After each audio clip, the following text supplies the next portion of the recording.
So recently on the Andrew Klavan show, I was looking at these new little works of art made with AI, kind of eerie, creepy stories that are told with AI illustrations. I've kind of predicted for a long time that this would be the sort of thing that would be coming along. I'm sure you did. I did. I really did. AI is going to democratize filmmaking, but also filmmaking is going to become shorter, more suggestive. You kind of fill in the stories yourself. So to punish me for this brilliant sequence that was enlightening and, gave people an insight into the things that are coming in the arts, my staff decided to hurt me and punish me by making me watch more of these and comment on them.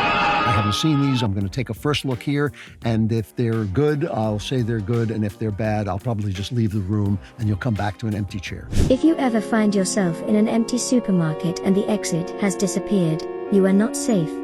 Please listen carefully to the following rules. 1. The aisle numbers will change at random. If you hear the intercom announce a cleanup in your aisle, hide immediately. 2. Mannequins should only appear in the clothing section.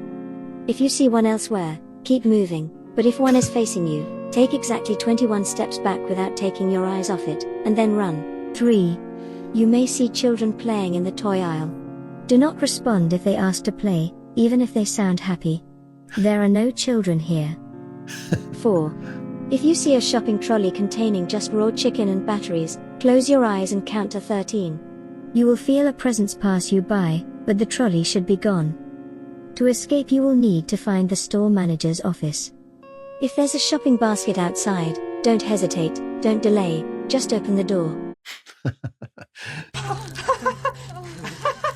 I like the way he uses random numbers. That's a Stephen King trick. There's something about numbers that is just terrifying. And some of those are really funny. I love the children. That was really eerie. The children come and play. Don't go and play with them. There are no children here. That's a great line. I like the way that you have to fill in the story, which is something they get from video games like Inside and, Braid and things like that, because it does give you the sense, that weird sense we have of the internet, that we're getting all this information, but we don't know what's going on. And I think it imitates that, and that's what these stories are kind of about. All right, let's watch another one. Help me. We ran every test in the book on this guy here, and the results are incredible. There doesn't seem to be a limit to its energy output. Meaning, if our current results are anything to go off of, we could power the whole world for millennia. Good evening, ladies and gentlemen. Listen to me. I am standing before you on this day as a man, a husband, a father, as your president, but most importantly, as a citizen of this country. He is not from Earth. I will not sugarcoat our current situation. We are on the cusp of war. Your species will die. This is not a test, this is not a joke. It is unfortunately the truth. Your cities will fall. As we speak, our enemies are readying their nuclear arsenal.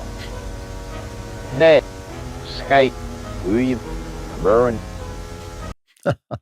That's got to be unearthly AI. We watched one of theirs before as well. This seems like a fuller story. It's like little episodes, like a TV show. The scientists are experimenting on angels. Obviously, that was the president. His face kept disappearing, so he was possessed in some way or other. I'm really enjoying these. I find them creepy in a good way. I really like the fact that they are returning to creepiness without gore. I think a scary story should be scary, even if I relate to, if I say I went to a movie and it was about such and such, and you go like, ooh, that's scary. That's a good movie. If it's only scary because things jump out at you and there's bloodshed, I don't like that at all. One of the reasons I don't like this guy, Mike Flanagan, that everybody's so thrilled about is I feel he does the right, eerie, scary scene, but then he adds a jump scare because he's not secure enough to go with the eeriness, and these are, which I really appreciate. One thing I really love to eat is Alaskan halibut. And I went to Alaska and actually fished for halibut, the most boring fish to catch. They just lie there on the line until you haul them up. But it tastes so good. And it's hard to get really good fresh fish. That's where Wild Alaskan Company knocks it out of the park. They deliver the best wild-caught seafood straight to your home. Each portion is perfectly sized in 6-ounce portions and packed with nutrients you won't find in regular store-bought fish. Once you taste the difference, you will never go back. Their fish is 100% wild-caught, never farmed, which means you're getting pure seafood with no antibiotics, GMOs, or additives. These pristine fish support both healthy oceans and fishing communities while delivering exceptional flavor. It really does taste good. At least when my wife cooks it. Maybe when your wife cooks it too, probably. Plus, each catch is flash frozen right on the boat to preserve its natural taste, texture, and beneficial omega-3s. When you join Wild Alaskan Company, you are not just getting extraordinary seafood, you're supporting sustainable harvesting practices in Alaska while enjoying flexible deliveries and expert cooking guidance that makes every meal special. Not all fish are the same. Get seafood you can trust. Go to wildalaskan.com/Klavan for $35 off your first box of premium wild-caught seafood. That's wildalaskan.com/Klavan for $35 off your first order. Thanks to the Wild Alaskan Company for sponsoring this episode and for sending me that delicious fish. You corrupted the code of creation. You defiled nature's laws and carved your ego in their place.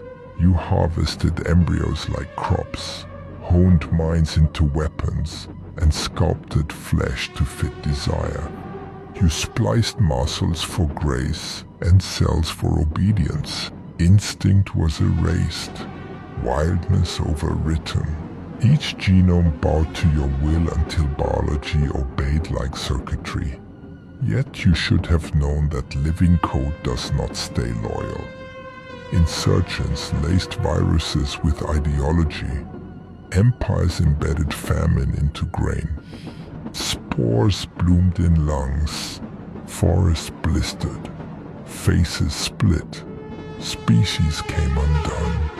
You had rewritten the alphabet of being, but now the sentence was ending. You tried to cauterize what you could not reverse. You scorched your soil. You choked your sky. Kin turned on kin. Genome against genome. No flesh untainted. No biome spared. Only the ruin of a species that thought life could be governed. That was from Gossip Goblin. That was very elaborate. The visuals on that were actually getting quite professional. It's not going to be long. I mean, I'm not going to say this is going to destroy Hollywood or whatever is left of the movie business. I do know that everyone in Hollywood is out of work, and this is just so fresh and different and interesting, and doesn't have to go through the development process that can kind of homogenize everything. So that was kind of fun. You know, I just thought I liked the visuals a lot, and the kind of Arnold Schwarzenegger-like voice. But just I just like to hear people telling their stories, and just like people are funnier on X than any of the late night comedians. People say funny things on X that actually make me laugh out loud, where late night comedians never do.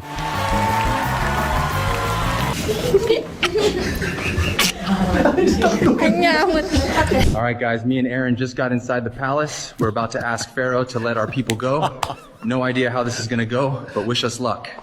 Okay, we just left the meeting. We asked, he laughed, said no one's going anywhere. Anyway, the fight goes on. Pharaoh, if you're watching this, this is your last chance. Let the people go, or it's going to rain, hail, frogs, whatever. Hashtag let my people go. He let us go, then changed his mind. Now he's sending soldiers. We're literally running to the sea right now. We just got here, sea in front, army behind, no way out, everyone's freaking out. Let's see what God tells us to do. Guys, the sea literally opened up. I'll explain later, we're walking through now. And no, this path isn't on Google Maps. Didn't film the parting, was busy holding the staff. But yeah, it worked. The sea split. I'm exhausted. All right, guys, we made it. Seal's behind us, Pharaoh's not. Don't forget to like, comment, and maybe bring sandals next time. We walked a lot. That's great. That is great. Holy vlogs, very, very funny. Moses on social media. Hashtag let my people go. Great line. That is a very funny line. And just the whole the running thing. And I love we're going into our meeting with Pharaoh now. They come out, their hair's all over the place, and he laughed at us.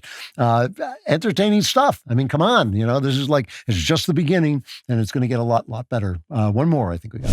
Have I ever told you about the train that takes you directly to your soulmate? You won't find it at the usual stations at the usual times, but there's a rumor that it appears between 4:21 and 4:43 on moonless nights. When on board, always keep the blinds closed. There will be lots of temptation to open them, but this is important. Sometimes you'll hear voices whispering outside.